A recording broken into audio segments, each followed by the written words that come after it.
Russia Iran চুক্তির আড়ালে কি ইসরায়েল ধ্বংসের বীজ? রাশিয়া ও ইরানের মধ্যে হওয়া নতুন প্রতিরক্ষা চুক্তি এখন মধ্যপ্রাচ্যের আকাশে নতুন ঝড়ের ইঙ্গিত দিচ্ছে। অনেক বিশ্লেষক প্রশ্ন তুলেছেন, এই চুক্তির মাঝে কি লুকিয়ে আছে ইসরায়েল ধ্বংসের বীজ? সম্প্রতি ইউক্রেনের একদল হ্যাকার এমন তথ্য ফাঁস করেছে যা পশ্চিমা দুনিয়াকে চমকে দিয়েছে। তাদের দাবি 2026 থেকে 2028 সালের মধ্যে রাশিয়া ইরানের হাতে তুলে দেবে 48টি সু-35 মাল্টি রোল যুদ্ধ বিমান, অর্থাৎ রাশিয়ার তৈরি ভয়ঙ্কর বিমানগুলো শিগগিরই দেখা যাবে তেহরানের আকাশে উঠতে। ইরান যদি সত্যি এই যুদ্ধ বিমানগুলো পায়, তবে মধ্যপ্রাচ্যের আকাশে শুরু হবে নতুন প্রতিদ্বন্দ্বিতা। কারণ দীর্ঘদিন ধরে ইসরায়েল যুক্তরাষ্ট্রের সহায়তায় এই অঞ্চলের আকাশে একচ্ছত্র আধিপত্য ধরে রেখেছে।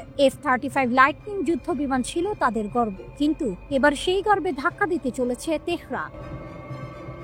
রাশিয়ার সু-35 যুদ্ধ বিমান শুধু গতির দিক থেকে নয়, প্রযুক্তিতেও এক ভয়ঙ্কর মিশিং। এতে আছে উন্নত Irbis-E radar, thrust vectoring engine এবং শক্তিশালী ইলেকট্রনিক কাউন্টার মেজার সিস্টেম, যা শত্রুপক্ষের বিমানকে বহু দূর থেকে শনাক্ত ও ধ্বংস করতে সক্ষম। বিশ্লেষকদের মতে এই বিমান চারটি শত্রু বিমানকে একসঙ্গে আঘাত করতে পারে, যা ইসরায়েলের প্রতিরক্ষা ব্যবস্থার জন্য এক নতুন দুঃস্বপ্ন। ইরানের সর্বোচ্চ নেতা আয়াতুল্লাহ আলী খামেনির নেতৃত্বে দেশটি দীর্ঘদিন ধরে নিজস্ব প্রতিরক্ষা সক্ষমতা বাড়াচ্ছে। এখন রাশিয়ার সহায়তায় সেই ক্ষমতা পৌঁছাতে চলেছে নতুন উচ্চতায়। বিশ্লেষকরা বলছেন, রাশিয়া ইরানকে শক্তিশালী করছে বৈশ্বিক রাজনীতির পালাবদলের প্রস্তুতি হিসেবে। জানুয়ারিতে ইরানের প্রেসিডেন্ট মাসুদ পেজেশকিয়ান ও রাশিয়ার প্রেসিডেন্ট ভ্লাদিমির পুতিন একটি 20 বছরের কৌশলগত অংশীদারিত্ব চুক্তি সই করেন। এতে রয়েছে যৌথ সামরিক মহড়া, গোয়েন্দা তথ্য ভাগাভাগি, প্রতিরক্ষা প্রযুক্তি উন্নয়ন, আর তারই অংশ হিসেবে এই সু-35 যুদ্ধ বিমান সরবরাহের পরিকল্পনা। কিন্তু প্রশ্ন একটাই, পুতিন কি সত্যি ইরানকে শক্তিশালী করে ইসরায়েলকে কোণঠাসা করতে চাইছেন, নাকি এটি শুধুই এক কৌশলগত বার্তা পশ্চিমাদের জন্য? রাশিয়ার জন্য লাভ কম নয়। ইউক্রেন যুদ্ধে ইরান তাকে দিয়েছে শাহেদ 136 ড্রোন, যা ইউক্রেনীয় শহরগুলোতে ভয়াবহ হামলায় ব্যবহার করেছে। সেই ঋণ শোধ করতেই কি এবার রাশিয়া ফিরিয়ে দিচ্ছে ভয়ঙ্কর সু-35 যুদ্ধ বিমান? ইসরায়েলের পক্ষেও চ্যালেঞ্জ কম নয়। তাদের হাতে আছে আয়রন ডোম, ডেভিড স্লিং এবং F-35 ফাইটার জেট। কিন্তু সাম্প্রতিক সংঘর্ষে দেখা গেছে ইরানের ক্ষেপণাস্ত্রের সামনে এসব প্রতিরক্ষা ব্যবস্থা সবসময় সফল হয়নি।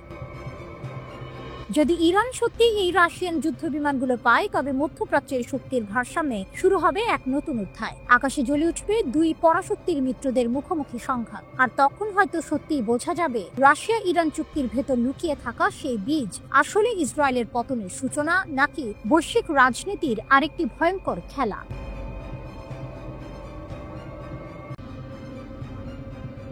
নিষেধাজ্ঞার প্রাচীর টপকে ইরানকে অপ্রতিরোধ। পশ্চিমা বিশ্বের একের পর এক নিষেধাজ্ঞা যেন তেহরানকে থামাতে পারছে না, বরং প্রতিটি নতুন চাপের মুখে ইরান যেন আরো বেশি করে তার সামরিক ও পারমাণবিক শক্তি অর্জনের পথে এগিয়ে যাচ্ছে। প্রশ্ন উঠেছে, দিনের পর দিন নিষেধাজ্ঞা দিয়েও যুক্তরাষ্ট্র বা ইউরোপ কি কোনোদিন ইরানকে পরাজিত করতে পারবে, নাকি তেহরান এখন এক অপ্রতিরোধ শক্তিতে পরিণত হওয়ার পথে? পশ্চিমা দেশগুলোর বাণিজ্যিক নিষেধাজ্ঞা যখন ইরানের অর্থনীতিকে জর্জরিত করছে, ঠিক তখনই তেহরানের বিজ্ঞানীরা নীরবে কিছু একটা গড়ে তুলছে। সম্প্রতি ইরান হঠাৎ করেই জাতিসংঘের পরমাণু সংস্থা IAEA এর সাথে তাদের গুরুত্বপূর্ণ সম্পর্ক সাময়িক স্থগিত করেছে। এর কারণ, ফ্রান্স, জার্মানি এবং যুক্তরাজ্যের পক্ষ থেকে ইরানের বিরুদ্ধে নতুন করে স্নায়বিক প্রক্রিয়া জারি করে বাণিজ্যিক নিষেধাজ্ঞার চাপ সৃষ্টি করা।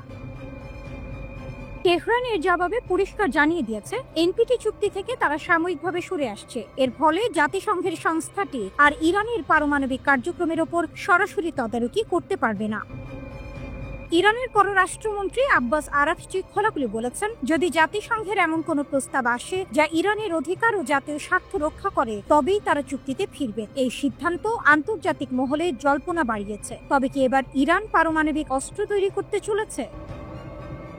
6টি পরমাণু অস্ত্র তৈরির উপাদান ও ক্ষেপণাস্ত্রের পাল্লা বৃদ্ধি। চলতি বছরের জুন মাসে IAEA তাদের এক বিবৃতিতে জানিয়েছিল, ইরানের হাতে 400 কেজি ইউরেনিয়াম মজুদ আছে, যা দিয়ে দেশটি নিমিষেই 6টি পারমাণবিক অস্ত্র তৈরি করতে সক্ষম। ইসরায়েলের সাথে সাম্প্রতিক সংঘাতের পর সেই ইউরেনিয়াম এখন কোথায়, তা নিয়ে আন্তর্জাতিক মহলে চরম উদ্বেগ।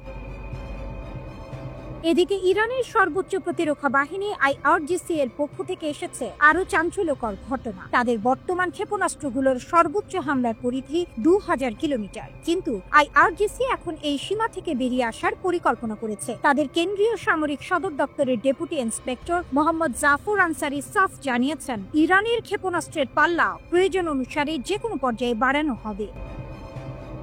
পশ্চিমা বিশ্ব দীর্ঘদিন ধরেই দাবি করে আসছে, ইউরেনিয়াম সমৃদ্ধকরণের মাধ্যমে ইরান পারমাণবিক অস্ত্র তৈরি করতে চায় এবং সেই মারণাস্ত্র বহনের জন্য তারা শক্তিশালী ক্ষেপণাস্ত্র গড়ছে। যদিও ইরানের সর্বোচ্চ নেতা আয়াতুল্লাহ আলী খামেনি বারবারই এই দাবি অস্বীকার করে বলেছেন, তেহরান মূলত বেসামরিক খাতের উন্নয়নে ইউরেনিয়াম ব্যবহার করবে। তবে সামরিক বিশ্লেষকদের মতে বেসামরিক কাজের জন্য 60% পরিশুদ্ধ ইউরেনিয়ামের কোনো প্রয়োজন নেই। পশ্চিমে নিষেধাজ্ঞার মুখে নতি স্বীকার না করে উল্টো IAEA এর নজরদারি থেকে সরে আসা এবং ক্ষেপণাস্ত্রের পাল্লা বাড়ানোর ঘোষণা, এগুলো ইঙ্গিত দিচ্ছে এক নতুন সামরিক শক্তির উত্থানে। ইরান যেন এখন কোনো বাধা নামে নেই, তার প্রতিরক্ষা শক্তিকে অপ্রতিরোধ করার পথে এগোচ্ছে। তাহলে কি পশ্চিমা দেশগুলোর নিষেধাজ্ঞা এখন বুমেরাং হচ্ছে? চাপ যত বাড়ছে, তেহরান ততই কি পরমাণু অস্ত্রের পথে এগোচ্ছে? ইরানকে দমানোর এই পুরনো স্নায়বিক প্রক্রিয়া কি শেষ পর্যন্ত পশ্চিমের জন্য এক বিরাট সংকটের জন্ম দেবে? আন্তর্জাতিক রাজনীতিতে এই মুহূর্তের সবচেয়ে বড় প্রশ্ন একটাই, ইরান কি পারমাণবিক শক্তিতে বলিয়ান হয়ে মুসলিম বিশ্বের নতুন সামরিক শক্তি হিসেবে আত্মপ্রকাশ করতে চলেছে, যাকে থামানো পশ্চিমাদের পক্ষে অসম্ভব হয়ে উঠবে?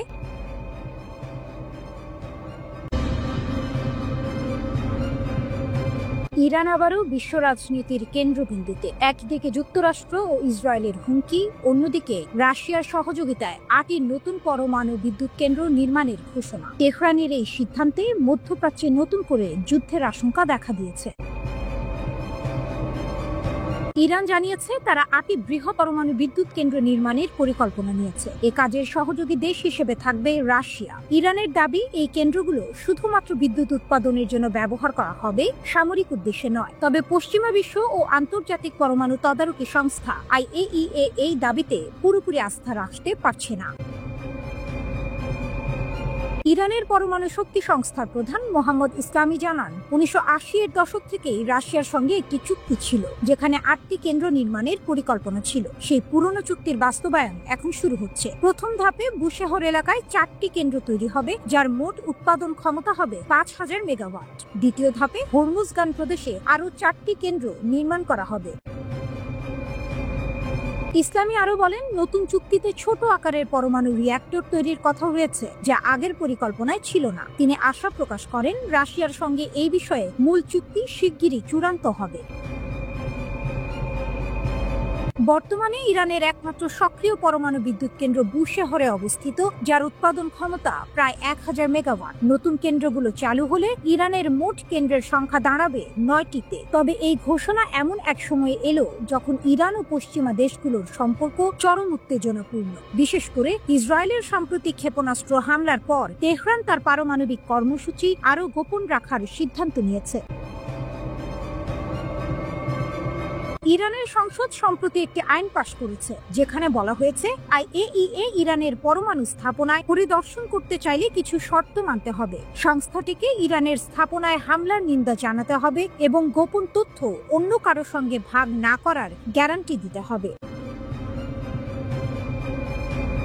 ইরান বলছে IAEA এখনো এসব শর্ত মানেনি, তাই আপাতত পরিদর্শকদের শুধু বুশেহর ও তেহরান গবেষণা চুল্লিতে সীমিত পরিসরে প্রবেশের অনুমতি দেওয়া হয়েছে। ইসলামী বলেন, IAEA তাদের আইনি দায়িত্ব পালন করছে না, তাই কে ইরানে প্রবেশ করবে সেটি আমরা ঠিক করব। বিশ্লেষকরা মনে করছেন, এই বক্তব্য স্পষ্টভাবে জানিয়ে দিল IAEA এর ওপর ইরানের আস্থা প্রায় শেষ, আর এর ফলে আন্তর্জাতিক অঙ্গনে ইরানের পরমাণু কর্মসূচি নিয়ে নতুন করে সংকট তৈরি হতে পারে। একজন মধ্যপ্রাচ্য বিশ্লেষকের ভাষায়, ইরান একদিকে রাশিয়ার সহযোগিতায় বিদ্যুৎ কেন্দ্র বানাচ্ছে, অন্যদিকে পশ্চিমা বিশ্বের নজরদারি এড়িয়ে যেতে চাইছে। এটি এক ধরনের ভূ রাজনৈতিক দাবা খেলা, যেখানে ইরান নিজেকে চেকমেট অবস্থায় যেতে দেবে না। ইরান বারবার বলছে তাদের পরমাণু কর্মসূচি শুধুই বিদ্যুতের জন্য, কিন্তু ইতিহাস বলছে এই ধরনের দাবির আড়ালে অনেক সময় সামরিক উদ্দেশ্য লুকিয়ে থাকে। তাই প্রশ্ন এখন একটাই, ইরানের এই পরমাণু যাত্রা কি সত্যিই শান্তির পথে, নাকি নতুন এক সংঘাতের সূচনা?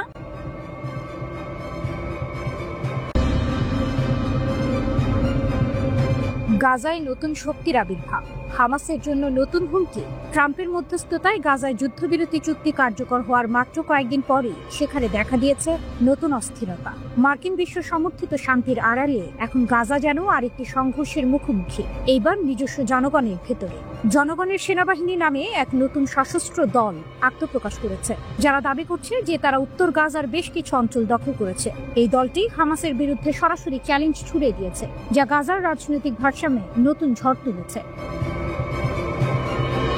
একটি ভিডিও প্রকাশ পেয়েছে যেখানে মুখোশধারী ভারী অস্ত্র সজ্জিত একদল মানুষ হামাসের উদ্দেশ্যে বার্তা দিচ্ছে, আমরা জনগণের সেনাবাহিনী, আমরা উত্তর গাজার অসংখ্য অংশে নিয়ন্ত্রণ নিয়েছি বলে তারা ঘোষণা করে।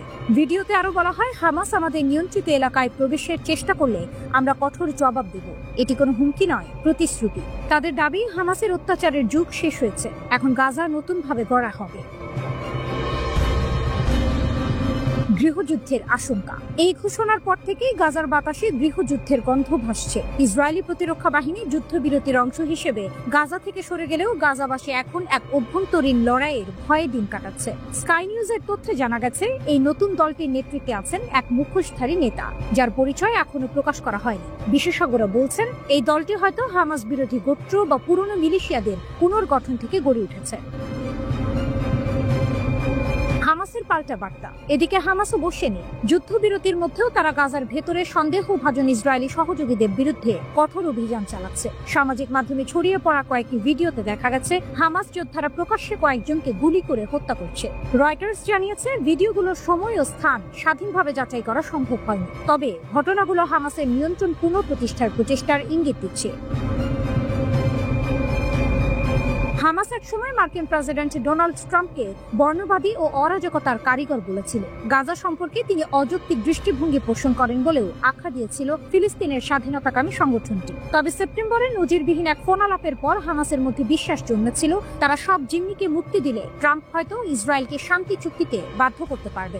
ইসরায়েলি এমন জিম্মি এতদিন গাজা যুদ্ধে হামাসের বড় হাতিয়ার ছিল, দুই ফিলিস্তিনি কর্মকর্তা এমনটা জানিয়েছেন। মার্কিন প্রেসিডেন্ট ডোনাল্ড ট্রাম্প মঙ্গলবার হুঁশিয়ারি উচ্চারণ করে বলেন, ফিলিস্তিনের সশস্ত্র গোষ্ঠী হামাস যদি অস্ত্র না ফেলে তবে আমরাই তাদের নিরস্ত্র করব। মধ্যপ্রাচ্য সফরে গিয়ে গাজা যুদ্ধবিরতির চুক্তি উদযাপন করার একদিন পরেই ট্রাম্প এই বক্তব্য দিয়েছেন। তিনি আরো বলেন, তারা জানে আমি খেলা খেলছি না, এটা খুব দ্রুত হবে এবং সম্ভবত সহিংসভাবে। ট্রাম্প বলেন, আমি হামাসকে বলেছি তোমরা নিরস্ত্র হবে এবং তারা বলেছে জি স্যার, আমরা নিরস্ত্র হব। তিনি জানান, এই বার্তা তিনি সরাসরি নয় বরং আমার লোকদের মাধ্যমে হামাসের কাছে পৌঁছে দিয়েছেন। তবে তিনি স্পষ্ট করেননি হামাসকে নিরস্ত্র করার ক্ষেত্রে কারা অংশ নেবে বা এতে যুক্তরাষ্ট্রের সামরিক বাহিনী জড়িত থাকবে কিনা। যুদ্ধবিরতিতে গাজায় ফের শক্ত হাতে নিয়ন্ত্রণ নিচ্ছে হামাস। যুদ্ধবিরতির পর গাজায় যেন নতুন এক অধ্যায় শুরু হয়েছে। ধ্বংসস্তূপের ভেতর রক্তে মিশে আছে নিয়ন্ত্রণের লড়াই, আর সেই শূন্যতার মাঝে আবার মাথা তুলেছে হামাস। নিজের পতাকা উঁচু করে ঘোষণা করছে, গাজা এখনো আমাদের। গাজার রাস্তায় দেখা গেছে মুখোশধারী সশস্ত্র হামাস গোষ্ঠীদের টহল। সিএনএন এর প্রতিবেদনে বলা হয়েছে, ইসরায়েলি বাহিনীর দখলমুক্ত উত্তর গাজার কয়েকটি এলাকায় হামাসের নিয়ন্ত্রণ ফের প্রতিষ্ঠিত হচ্ছে। বাজারে, রাস্তায়, ধ্বংসপ্রাপ্ত ভবনের সামনে সর্বত্রই তারা ফিরিয়ে আনছে সেই পুরনো কর্তৃত্বের আবহ। যুদ্ধবিরতির কয়েকদিন পরেই হামাস শুরু করেছে সহযোগীদের শিকার অভিযান। তাদের দাবি, গাজায় ইসরায়েলের হয়ে কাজ করা বিশ্বাসঘাতকদের খুঁজে বের করা এখন সবচেয়ে গুরুত্বপূর্ণ কাজ। এই কঠোর পদক্ষেপের পেছনে রয়েছে স্পষ্ট বার্তা, গাজা নিয়ন্ত্রণ কোনো বিদেশি বা প্রতিদ্বন্দ্বী দলের হাতে যাবে না। আশরাক আল আওসাত জানিয়েছে, জাবালিয়া এবং আশপাশের শিবিরগুলোয় হামাসের অভ্যন্তরীণ নিরাপত্তা বাহিনী এবং সামরিক গোয়েন্দা ইউনিট পুরোপুরি মোতায়েন রয়েছে। তারা এখন শুধু টহল নয়, তথ্য সংগ্রহ ও অভিযানও চালাচ্ছে।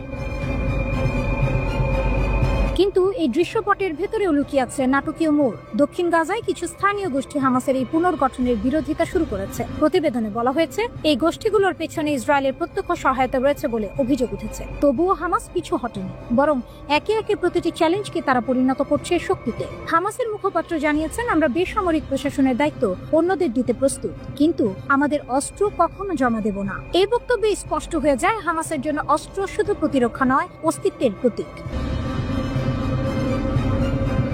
বন্দি বিনিময়ের সময় গাজার রাস্তায় হামাসের বিশাল সামরিক কুচকাওয়াজে সেই অস্তিত্ব যেন আরো স্পষ্ট হয়েছে। কালো পতাকা, মুখোশধারী যোদ্ধা আর স্লোগানে গর্জে উঠেছে গাজা, যেন বার্তা দিয়েছে আমরা এখনো আছি এবং শক্তিশালী। তবে ইসরায়েল ও পশ্চিমা শক্তিগুলো এটিকে দেখছে ভিন্ন চোখে। তারা আশঙ্কা করছে এই পুনর্গঠন ভবিষ্যতের আরো সংঘর্ষের পূর্বাভাস হতে পারে। তবুও বাস্তবতা একটাই, গাজায় এখন হামাস ফিরে এসেছে। ধ্বংসের মাঝে তারা গড়ছে নতুন শৃঙ্খলা, নতুন বাস্তবতা। শত্রু ভাবছিল তারা ভেঙে পড়বে, কিন্তু হামাস ফিরেছে আরো দৃঢ়, আরো নিয়ন্ত্রিত, আরো শক্ত হাতে। গাজার মাটিতে যুদ্ধ থেমেছে হয়তো, কিন্তু শক্তির লড়াই চলছে এখনো। হামাস জানিয়েছে তাদের লক্ষ্য হলো গাজায় নিরাপত্তা শূন্যতা ও লুটপাট ঠেকানো আর অরাজকতা বন্ধ করা। ফিলিস্তিনি ছিটমহল গাজায় হামাস যে নিরাপত্তা অভিযান পরিচালনা করছে তার জন্য তাদের একটি সবুজ সংকেত দেওয়া হয়েছে বলে যুক্তরাষ্ট্রের প্রেসিডেন্ট ডোনাল্ড ট্রাম্প জানিয়েছেন। গাজা যুদ্ধ শেষ করার জন্য ট্রাম্প যে পরিকল্পনা হাজির করেছেন তাতে সম্মতি দিয়ে চুক্তি স্বাক্ষর করেছে ইসরায়েল ও হামাস। ট্রাম্পের এই পরিকল্পনার প্রস্তাব অনুযায়ী গাজা যুদ্ধ শেষ করতে ফিলিস্তিনি স্বাধীনতাকামী সংগঠন হামাসকে অবশ্যই নিরস্ত্রীকরণ করতে হবে এবং গাজার শাসন ক্ষমতা থেকে তাদের সরে যেতে হবে। ইসরায়েলের বহুমুখী যুদ্ধে কিভাবে ইয়েমেনের বিদ্রোহীরা হলো আঞ্চলিক শক্তি। গাজায় যখন যুদ্ধবিরতির নরম আলো জ্বলছে তখন মধ্যপ্রাচ্যের আকাশে আরেকটি নীরব পরিবর্তন ঘটেছে। ইয়েমেনের হুথি যোদ্ধারা যারা 2 বছর ধরে ইসরায়েল ও তার মিত্র জাহাজের উপর অবিচল হামলা চালিয়েছিল হঠাৎই থেমে গেছে, কিন্তু থেমে গিয়েও তারা এখন আলোচনার কেন্দ্রে। কারণ এই থেমে যাওয়া মানে পরাজয় নয়, বরং শক্তির প্রকাশ। হুথি নেতা আব্দুল মালিক আল হুথি তার যোদ্ধাদের নির্দেশ দিয়েছেন, যতক্ষণ ইসরায়েল গাজায় যুদ্ধবিরতি মানবে ততক্ষণ আমরাও থামব। এক সৌদি সূত্র জানিয়েছে এই সিদ্ধান্ত ইসরায়েলের সঙ্গে নয়, ফিলিস্তিনিদের সঙ্গে সংহতি থেকেই এসেছে। এটাই হুথিদের শক্তির প্রকাশ, তারা আলোচনা ছাড়াই নিজেদের নিয়ম তৈরি করে। ইসরায়েল ও হামাসের যুদ্ধ যখন মধ্যপ্রাচ্যকে কাঁপিয়ে দিচ্ছিল তখন হুথিরা নিঃশব্দে কিন্তু কার্যকরভাবে নিজেদের অবস্থান বদলে নিচ্ছিল। একসময়ের বিদ্রোহী গোষ্ঠী আজ এক গুরুত্বপূর্ণ আঞ্চলিক শক্তিতে পরিণত হচ্ছে। কিংস কলেজ লন্ডনের প্রতিরক্ষা বিশ্লেষক আন্দ্রেয়াস গ্রিগ বলেন, মাত্র 2 বছরে হুথিরা এক অরাষ্ট্রীয় শক্তি হিসেবে অসাধারণ সামরিক সক্ষমতা দেখিয়েছে। লোহিত সাগরে তাদের আক্রমণ বিশ্ব বাণিজ্যকে কাঁপিয়ে দিয়েছে। ইউরোপ থেকে এশিয়াগামী জাহাজগুলোকে বাধ্য করেছে আফ্রিকার দক্ষিণ প্রান্ত ঘুরে যেতে, ফলে সামুদ্রিক বাণিজ্য 70% পর্যন্ত কমে গেছে। ইসরায়েলি প্রতিশোধের মধ্যেও হুথিরা একের পর এক আঘাত হেনেছে। দক্ষিণ ইসরায়েলের র্যামন বিমানবন্দর থেকে শুরু করে ইলাতের হোটেল, তাদের মিসাইল হামলা বারবার ইসরায়েলি প্রতিরক্ষাকে অচল করেছে। মার্কিন যুক্তরাষ্ট্র যখন ইয়েমেনে হামলা চালায় তখনও হুথিরা থামেনি, বরং পাল্টা আক্রমণে বাধ্য করেছে আমেরিকাকে পিছু হটতে। লেবাননের বিশ্লেষক আলী রিজক বলেন, হুথিরা আমেরিকাকে ইসরায়েল থেকে আলাদা হতে বাধ্য করেছে। এটা ছোট কিছু নয়। আমেরিকা $1 বিলিয়নেরও বেশি খরচ করেও ইয়েমেনের আকাশে শ্রেষ্ঠত্ব দেখাতে ব্যর্থ হয়েছে। হুথিদের শক্তি শুধু অস্ত্রে নয়, সংগঠনে। গ্রিক বলেন, তারা একটি নেটওয়ার্কের মধ্যে নেটওয়ার্ক, উপজাতি, ধর্মীয়, নিরাপত্তা ও বাণিজ্যিক শক্তির সমন্বয়। একজন নেতা নিহত হলেও গোষ্ঠীটি থেমে যায় না। এই কাঠামোই তাদের অদম্য করে তুলেছে। ইসরায়েলের তুলনায় হুথিরা ভৌগোলিকভাবেও সুবিধাজনক অবস্থানে। লেবাননের মতো সীমান্তে নয়, দূরত্ব তাদের রক্ষা দেয়। ফলে তারা তুলনামূলকভাবে কম ঝুঁকিতে থেকেও ইসরায়েলের বিরুদ্ধে হামলা চালাতে পারে। হুথিদের এই লড়াই শুধু সামরিক নয়, এটি একটি আখ্যানমূলক বিজয়। ইয়েমেন বিশেষজ্ঞ আরওয়া মুগদাদ বলেন, লোহিত সাগরে হুথিদের হস্তক্ষেপ তাদের অভ্যন্তরীণ বৈধতা বাড়িয়েছে এবং আন্তর্জাতিক স্বীকৃতি এনে দিয়েছে। আরব বিশ্বের নীরবতার মাঝে তারা যেন একমাত্র কণ্ঠ যারা গাজার জন্য অস্ত্র তুলে নিয়েছিল। একসময় যাদের বলা হতো ইরান সমর্থিত বিদ্রোহী, আজ তারা প্রতিরোধ অক্ষের কেন্দ্রীয় শক্তি। গ্রিগের ভাষায়, তারা একমাত্র আরব শক্তি যারা নিয়মিতভাবে ইসরায়েলের ভেতরে আঘাত হেনেছে। জাতিসংঘের তথ্য বলছে 2022 সালে হুথি যোদ্ধার সংখ্যা ছিল 2,20,000, যা এখন বেড়ে দাঁড়িয়েছে 3,50,000-এ। গাজার যুদ্ধ হুথিদের জন্য এক পতাকা তৈরি করেছে, যার চারপাশে জনগণ একত্র হয়েছে। যদিও শাসন ব্যবস্থা দুর্বল, তবুও সমর্থন বেড়েছে।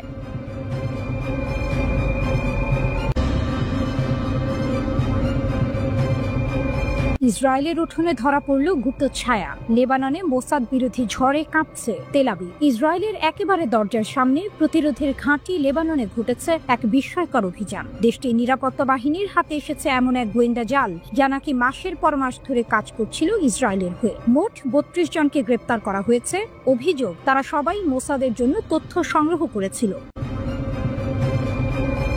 একজন বিচার বিভাগীয় কর্মকর্তা সংবাদ মাধ্যম AFP কে জানিয়েছেন, যুদ্ধবিরতি কার্যকর হওয়ার আগেই 6 জন সন্দেহভাজনকে আটক করা হয়েছিল। বাকিদের মধ্যে 9 জনের বিচার ইতিমধ্যেই সম্পন্ন হয়েছে লেবাননের সামরিক আদালতে। বাকি 23 জন এখনো জিজ্ঞাসাবাদের মুখে। লেবাননের আইনে ইসরায়েলের সাথে যে কোনো যোগাযোগই কঠোর অপরাধ। দোষী প্রমাণিত হলে 25 বছর পর্যন্ত কারাদণ্ডের শাস্তি। আর এবার সেই আইনের ছায়াতেই ফাঁসছে ইসরায়েলের গুপ্তজাল।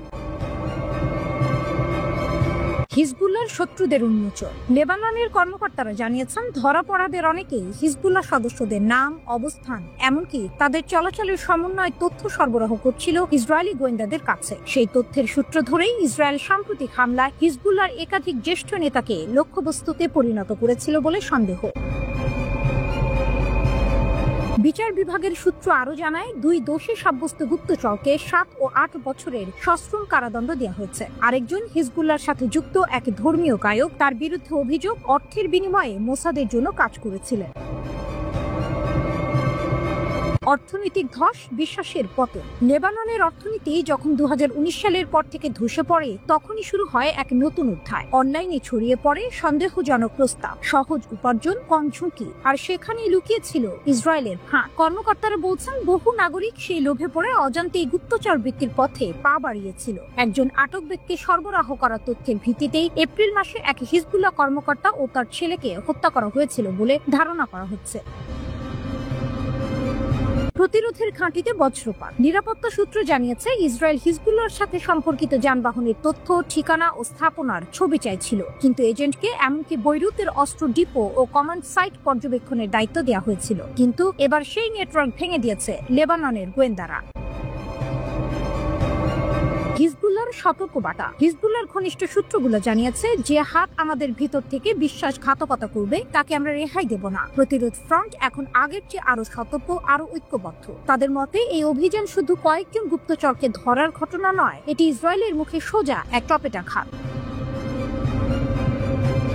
লেবাননের প্রতিরোধের প্রতিজ্ঞা আর জনগণের বিশ্বাস, সব মিলিয়ে এখন তেল আবিবের নিঃশ্বাস ঘন। কারণ লেবানন শুধু বন্দী করেছে 32 জন সন্দেহভাজনকে নয়, তারা ধরেছে ইসরায়েলের গোপন চোখ, সেই অন্ধকারের চশমা যার আড়ালে লুকিয়েছিল প্রতিরোধকে দুর্বল করার ষড়যন্ত্র। হিজবুল্লাহর পতাকা এখনো উঠছে, দক্ষিণ লেবাননের বাতাসে এখনো শোনা যাচ্ছে প্রতিরোধের স্লোগান। বার্তা স্পষ্ট, গুপ্তচর ধরা পড়েছে, কিন্তু প্রতিরোধ এখনো জীবন্ত, আরো শক্তিশালী।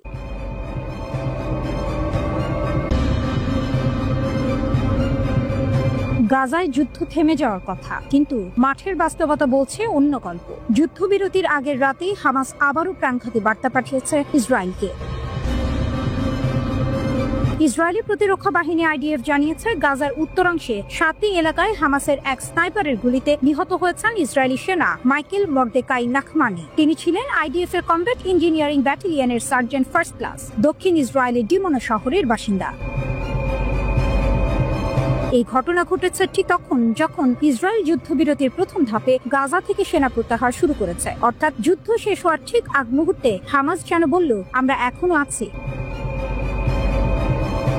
হামাসের শেষ বার্তা। ইসরায়েলি প্রতিরক্ষা মন্ত্রণালয়ের সর্বশেষ তথ্যে দেখা যাচ্ছে, গত 2 বছরে ইসরায়েলি সেনা, গোয়েন্দা কর্মকর্তা, পুলিশ ও নিরাপত্তা সদস্য সহ 1152 জন নিহত হয়েছেন। এর মধ্যে অনেকে প্রাণ হারিয়েছেন গাজা, লেবানন ও পশ্চিম তীরে সংঘর্ষে। বিশ্লেষকেরা বলছেন, হামাসের সাম্প্রতিক এই হামলা প্রতীকী। ইসরায়েলের সেনা প্রত্যাহারের ঠিক সময়টিকে বেছে নিয়ে হামাস দেখাতে চেয়েছে তারা এখনো কেবল বেঁচে নেই, প্রতিরোধ চালিয়ে যাওয়ার সামর্থ্যও রাখে। গাজার 7টি এলাকায় হামাসের স্নাইপারদের উপস্থিতি প্রমাণ করে সংগঠনটির সামরিক নেটওয়ার্ক এখনো সক্রিয়, যদিও বহু নেতাকে হারিয়েছে তারা। অন্যদিকে যুদ্ধবিরতির প্রথম ধাপ বাস্তবায়নের প্রস্তুতি নিতে নিতে ইসরায়েলি বাহিনী আবারও গাজা শহরে বিমান হামলা চালায়। ফিলিস্তিনি গণমাধ্যমের খবরে বলা হয়, সাবরা এলাকায় একটি ভবনে আঘাত হানে ইসরায়েলি বিমান। গাজা সিভিল ডিফেন্স জানায়, কমপক্ষে 40 জন ধ্বংসস্তূপের নিচে আটকা পড়েছেন। এই হামলা এমন সময়ে ঘটল যখন ইসরায়েল ও হামাস উভয় পক্ষই যুক্তরাষ্ট্রের মধ্যস্থতায় যুদ্ধবিরতির চুক্তিতে সই করেছে। মিশরের রাজধানী কায়রোয় সম্পূর্ণ এই চুক্তির অধীনে প্রথম ধাপে বন্দী বিনিময় ও মানবিক সহায়তা পৌঁছানোর পরিকল্পনা রয়েছে। কিন্তু বাস্তবে গাজায় এখনো চলছে গোলাগুলি ও হামলা। ফলে প্রশ্ন উঠছে, চুক্তি শুরু হওয়ার আগেই যদি রক্ত ঝরে তবে যুদ্ধবিরতি কতটা টিকবে? হামাসের শক্তি, ইসরায়েলের দুশ্চিন্তা। ইসরায়েলি বিশ্লেষকেরা মানছেন 2 বছরের কঠোর অভিযানে হামাসের সামরিক কাঠামো ক্ষতিগ্রস্ত হলেও পুরোপুরি ধ্বংস করা সম্ভব হয়নি। সংগঠনটি গাজা শহরের ভেতরে তৈরি বিশাল সুড়ঙ্গ নেটওয়ার্ক, স্থানীয় সহায়তা ও যুদ্ধ কৌশল দিয়ে এখনো ইসরায়েলি সেনাদের চাপে রাখতে পারছে। একজন পশ্চিমা নিরাপত্তা বিশ্লেষক বলেন, হামাস এখন আর শুধু একদল যোদ্ধা নয়, এটি এক প্রতিরোধের প্রতীক। যতদিন গাজা অবরুদ্ধ থাকবে ততদিন এই প্রতিরোধের আগুন টিকে থাকবে। গাজায় ইসরায়েলি হামলায় 67,000-এর বেশি মানুষের মৃত্যু হয়েছে। ইসরায়েলি হত্যাযজ্ঞকে গণহত্যা হিসেবে অভিহিত করেছে জাতিসংঘ সহ বিভিন্ন আন্তর্জাতিক মানবাধিকার সংস্থা।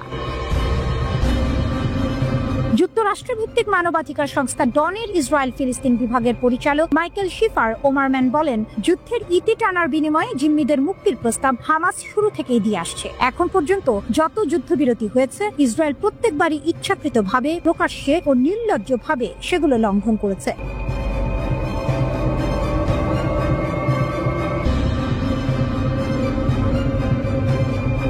ইরানি ক্ষেপণাস্ত্র পাল্লা থেকে সব সীমা তুলে নিলেন খামেনি। তেহরানের সিদ্ধান্তে কাঁপছে ইসরায়েল। ইরান আবারও দেখিয়ে দিল তাদের প্রতিরক্ষার সিদ্ধান্তে কারো হাত নেই। দেশের সর্বোচ্চ নেতা আয়াতুল্লাহ আলী খামেনি নাকি তুলে নিয়েছেন ক্ষেপণাস্ত্র কর্মসূচির সব সীমাবদ্ধতা। এমন দাবি উঠে এসেছে ইরানের সংসদের ভেতর থেকেই। আন্তর্জাতিক সংবাদ মাধ্যম ইরান ইন্টারন্যাশনাল জানিয়েছে, ইরানের সংসদের জাতীয় নিরাপত্তা কমিটির সদস্য আহমেদ বকশায়েদ আরদেস্তানি স্থানীয় এক সংবাদ মাধ্যমে বলেছেন, ইরান তার ক্ষেপণাস্ত্র কর্মসূচি উন্নত করেছে এবং যতটা প্রয়োজন মনে করবে ততটাই উন্নত করবে।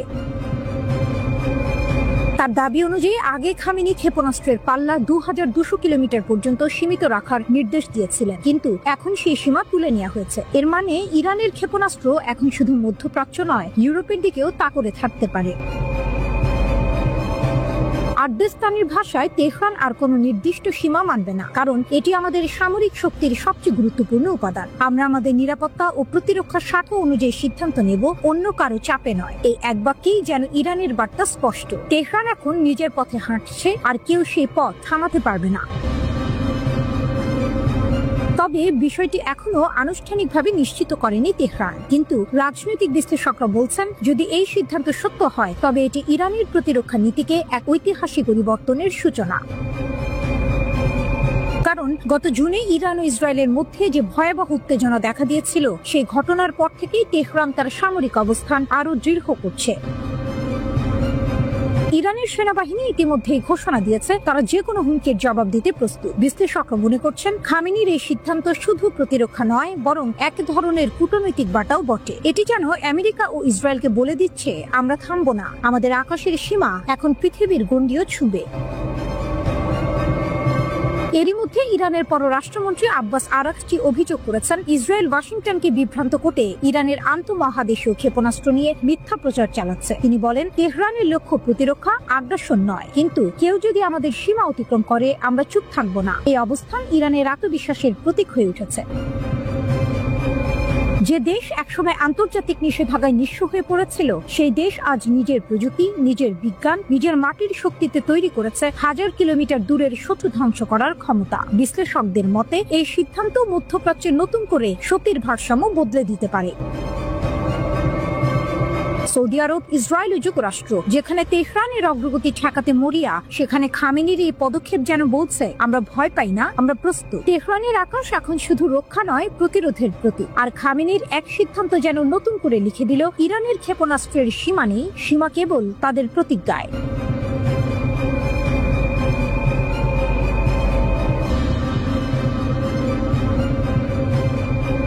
নেতানিয়াহুর সতর্কতা, কিন্তু ইরানের ঘূর্ণিঝড়ে ফিরেছে শক্তির অস্ত্রাগার। 4 মাসেই তেহরানের পুনর্জন্ম। আইআরজিসির ক্ষেপণাস্ত্র প্রস্তুত, ড্রোনের চোখ জেগে আছে আকাশে। মধ্যপ্রাচ্যের আকাশে আবারও ঘন কালো মেঘ। ইসরায়েলের প্রধানমন্ত্রী বেনিয়ামিন নেতানিয়াহু সতর্ক করছেন, ইরান এখন এমন ক্ষেপণাস্ত্র তৈরি করছে যা মার আ লাগো পর্যন্ত পৌঁছাতে পারে। কিন্তু তেহরান থেকে পাল্টা গর্জন, শপথে মেরামত হয়েছে, এখন আমরা আগের চেয়ে শক্তিশালী। 4 মাস মাস আগের 12 দিনের যুদ্ধে ইসরায়েলের সঙ্গে সংঘর্ষে বিপুল ক্ষয়ক্ষতির মুখে পড়েছিল ইরান, কিন্তু মাত্র 4 মাসে সেই ধ্বংসস্তূপ থেকে উঠে দাঁড়িয়েছে দেশটি। ইরানের Islamic revolutionary guard corps IRGC ঘোষণা দিয়েছে তাদের ক্ষেপণাস্ত্র ও ড্রোন আবারও পুরোপুরি প্রস্তুত। IRGCর এরোস্পেস প্রধান brigadier general Syed Majed Musavi জানিয়েছেন, সব ক্ষতি আমরা পূরণ করেছি, এখন যে কেউ আমাদের সীমা অতিক্রম করলে দ্রুত ও দৃঢ় জবাব পাবে। এই ঘোষণাই যেন ইরানের নতুন আত্মবিশ্বাসের প্রতীক। বিশ্লেষকরা বলছেন, এটি শুধু সামরিক বার্তা নয়, এটি রাজনৈতিক সতর্কবার্তাও। ইরান এখন নিজের পথে চলছে, পশ্চিমা নিষেধাজ্ঞা বা ইসরায়েলি হুমকিতে আর পিছিয়ে যাবে না। তেহরানে এক বৈঠকে মুসাভি বলেন, আমাদের ক্ষেপণাস্ত্র ও ড্রোনের আঘাত বহুস্তরীয় প্রতিরক্ষা ভেদ করে শত্রুর ওপর আঘাত এনেছে। সে আঘাত যুদ্ধের ভাগ্য বদলে দিয়েছে। তার দাবি, 12 দিনের যুদ্ধের মোড় ঘুরিয়েছে ইরানের প্রযুক্তি ও নিখুঁত আঘাত ক্ষমতা।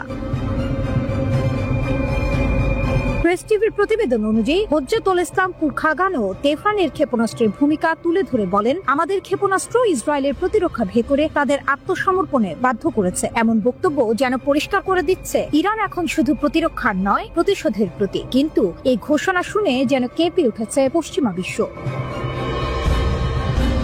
নেতানিয়াহু নতুন সতর্কতা দিয়েছেন, ইরান 8000 কিলোমিটার পাল্লার ক্ষেপণাস্ত্র তৈরি করছে, আর মাত্র 3000 কিলোমিটার বাড়ালেই পৌঁছে যাবে আমেরিকার মাটিতে। তার ভাষায়, ইরান যদি এই পথে এগোয়, নিউ ইয়র্ক, ওয়াশিংটন, এমনকি মার-আ-লাগো নিরাপদ থাকবে না।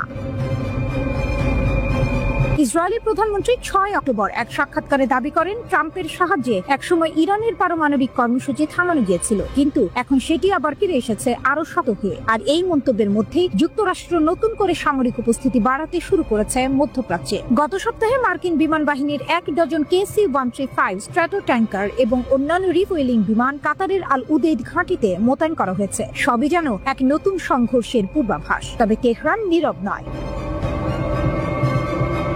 ইরানের বার্তা স্পষ্ট, আমরা যুদ্ধ চাই না, কিন্তু কেউ যদি আগুন ছোঁয় আমরা ঝড় বইয়ে দেব। 4 মাসে পুনর্গঠিত এই অস্ত্রাগার এখন ইরানের গর্ব। একটি দেশ যে একসময় নিষেধাজ্ঞায় পিষ্ট ছিল, এখন তার আকাশে ভাসছে আত্মবিশ্বাসের ডানা। আর সেই ডানা হয়তো এখন ছুঁয়ে ফেলবে দিগন্তেরও ওপারে, যেখানে নেতানিয়াহু শঙ্কা দেখেন আর ইরান দেখে নিজের গৌরব।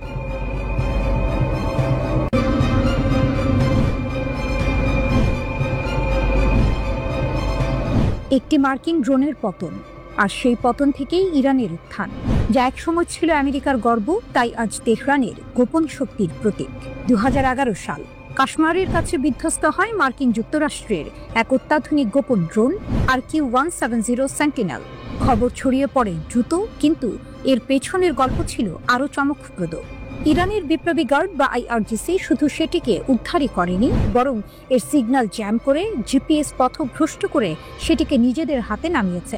এমনটাই জানিয়েছে ওয়াইনেট নিউজ। সেই একটি ঘটনার পর শুরু হয় ইরানের প্রযুক্তি বিপ্লব। তেহরান ড্রোনটিকে রিভার্স ইঞ্জিনিয়ারিং করে তৈরি করে নিজের সংস্করণ শাহেদ 171 সিমোর্গ। এই ড্রোনটি দেখতে প্রায় মার্কিন মডেলের মতোই, কিন্তু সম্পূর্ণ দেশীয় প্রযুক্তিতে নির্মিত। এটি 2200 কিলোমিটার পর্যন্ত উঠতে পারে এবং মধ্যপ্রাচ্যের আকাশ জুড়ে নজর রাখতে সক্ষম 3D রাডার প্রযুক্তির সাহায্যে। একটি মাত্র বিধ্বস্ত ড্রোন থেকে তৈরি হয় এক পুরো স্টেলথ সাম্রাজ্য। সিমোর্গের নকশা থেকে ইরান গড়ে তোলে 5টি নতুন স্টেলথ UAV। এর মধ্যে সবচেয়ে উন্নত শাহেদ 191, যা একটি মিনি জেট ইঞ্জিনে চলে ও 500 কিলোমিটার দূরে লক্ষ্যবস্তুতে আঘাত হানতে পারে। এর হালকা সংস্করণ শাহেদ 181, যেটি পুনরুদ্ধার মিশনে ব্যবহৃত হয় এবং আরও দীর্ঘ পরিসর কভার করতে পারে। 2021 সালে ইসরায়েলি F-35 যুদ্ধবিমান 2টি শাহেদ 181 ড্রোন গুলি করে নামায়। অভিযোগ ছিল ড্রোনগুলো পশ্চিম তীরের সেলগুলোর জন্য পিস্তল, ম্যাগাজিন ও প্রচারণামূলক সামগ্রী বহন করছিল, কিন্তু ইরানের দাবি এটি ছিল শুধুই গোয়েন্দা মিশন। ইরানের এই স্টেলথ ড্রোনগুলো পিকআপ ট্রাক থেকে লঞ্চ করা যায় এবং স্কিড ব্যবহার করে যে কোনো রাস্তায় অবতরণ সম্ভব, যা তাদের করে তুলেছে অত্যন্ত মোবাইল ও দ্রুত প্রতিক্রিয়াশীল। স্টেলথ পরিবার: শাহেদ 171 সিমোর্গ নজরদারির জন্য, শাহেদ 191 আক্রমণের জন্য, শাহেদ 181 রিকনাইসেন্স মিশনের জন্য, শাহেদ 161 আত্মঘাতী হামলার জন্য, আর শাহেদ 141 হালকা আক্রমণ ও গোয়েন্দাগিরির জন্য ব্যবহৃত হয়। তবে কেন দেখা যায় না এই ভয়ঙ্কর বহরকে? সামরিক বিশ্লেষকদের মতে কারণ দুটি। প্রথমত খরচ, স্টেলথ ড্রোন বানাতে লাগে কোটি কোটি ডলার। দ্বিতীয়ত গোপনীয়তা, বেশি ব্যবহার করলে ইসরায়েল তাদের রাডার সিগনেচার বুঝে ফেলবে, যা ভবিষ্যৎ যুদ্ধের জন্য মারাত্মক বিপদ ডেকে আনতে পারে। তাছাড়া ইরান জানে কখন কি ব্যবহার করতে হয়। সস্তা শাহিদ 136 ড্রোন মাত্র $20,000 তৈরি হয় এবং গণহারে উৎপাদিত হয়, তাই গাজার মতো সংঘাতে ইরান সেগুলোকেই প্রাধান্য দেয় আর উন্নত স্টেলথ ড্রোনগুলোকে রাখে বিশেষ যুদ্ধের জন্য, উপসাগরীয় দেশ বা সৌদি আরবের মতো প্রতিদ্বন্দ্বীর বিরুদ্ধে ব্যবহারের লক্ষ্যে। আজ সেই আটক ড্রোনের ছায়া থেকে ইরান গড়ে তুলেছে এক ভয়ঙ্কর প্রযুক্তি সাম্রাজ্য। ভূগর্ভস্থ হ্যাঙ্গারে অপেক্ষা করছে তাদের মিনি B-2 বাহিনী, যে কোনো মুহূর্তে আকাশে উড়ে এসে বদলে দিতে পারে মধ্যপ্রাচ্যের যুদ্ধের সমীকরণ। একটি মার্কিন ভুল ইরানের জন্য হয়ে উঠেছে এক অমর শিক্ষা। যে আকাশে তার একসময় লক্ষ্য ছিল, আজ সেখানে তারাই শিকারী।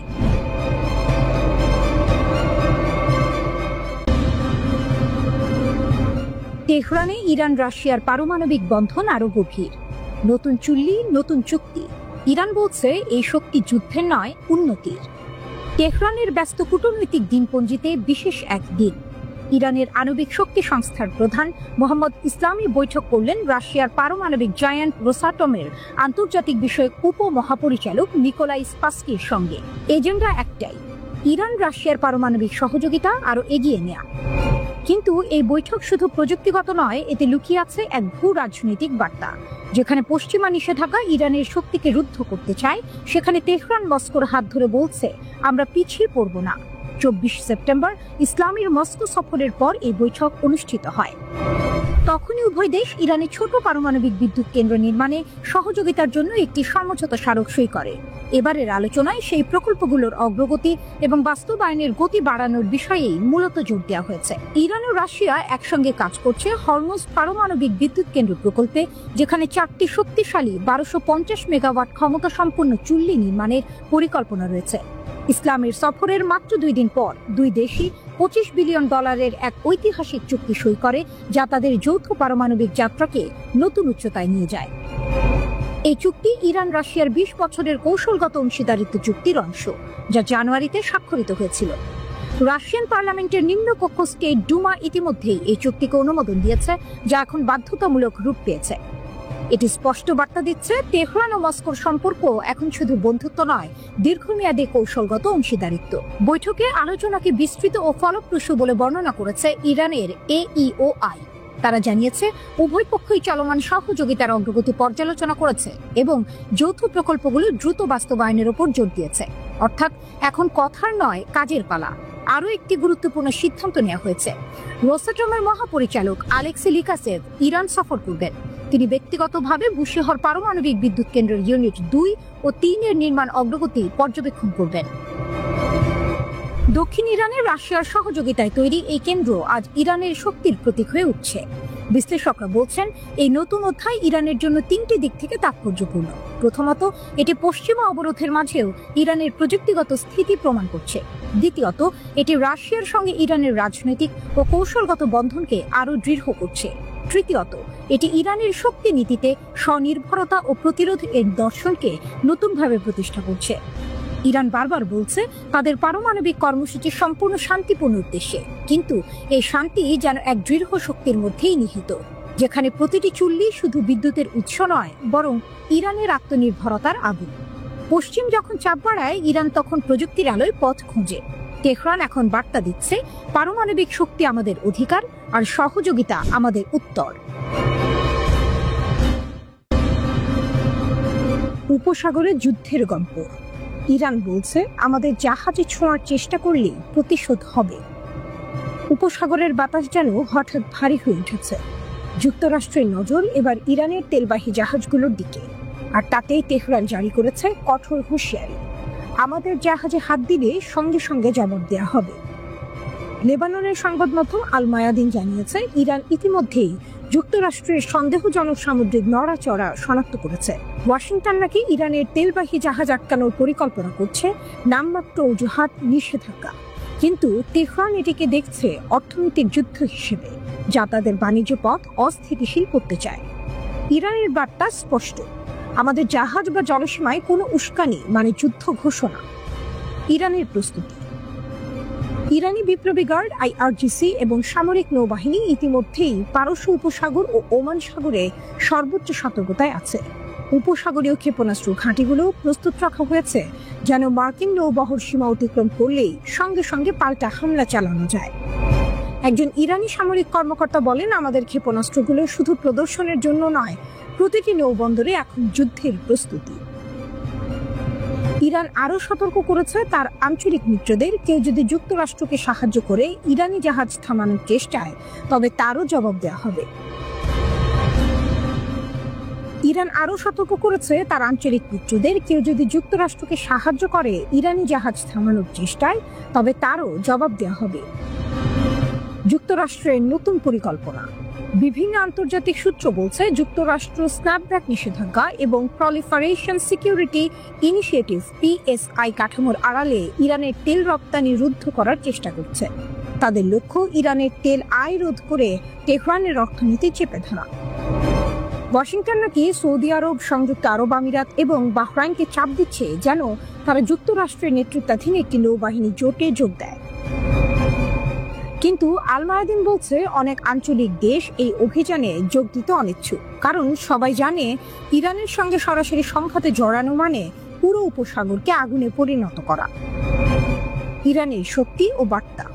ইরানের নৌ ক্ষমতা এখন আগের যে কোনো সময়ের চেয়ে বেশি। আধুনিক ড্রোন, জাহাজ বিধ্বংসী ক্ষেপণাস্ত্র ও সমুদ্র ভিত্তিক রাডার সিস্টেম দিয়ে তেহরান তৈরি করেছে এক অদৃশ্য ঢাল, যা পারস্য উপসাগরের ওপর ছায়া ফেলেছে। তেহরান বলছে, আমাদের জাহাজ শুধু তেল বহন করে না, তারা ইরানের মর্যাদাও বহন করে। যারা তা থামাতে চাইবে তাদের মুখোমুখি হতে হবে ইরানের লোহার মুষ্টির। বিশ্লেষকরা বলছেন, এটি কেবল তেল পরিবহন নিয়ে টানাপোড়েন নয়, এটি আসলে শক্তি প্রদর্শনের নতুন অধ্যায়। যুক্তরাষ্ট্র দেখাতে চায় সে এখনো উপসাগরের প্রভু, আর ইরান প্রমাণ করতে চায় এই সমুদ্র এখন তার প্রতিরোধের দুর্গ। যখন মার্কিন যুদ্ধজাহাজ এগিয়ে আসছে, তখন পারস্য উপসাগরের প্রতিটি ঢেউ যেন ইরানের কণ্ঠে ফিসফিস করে বলছে, আমাদের সমুদ্র, আমাদের সার্বভৌমত্ব, কেউ ছুঁয়ে দেখার সাহস করো না।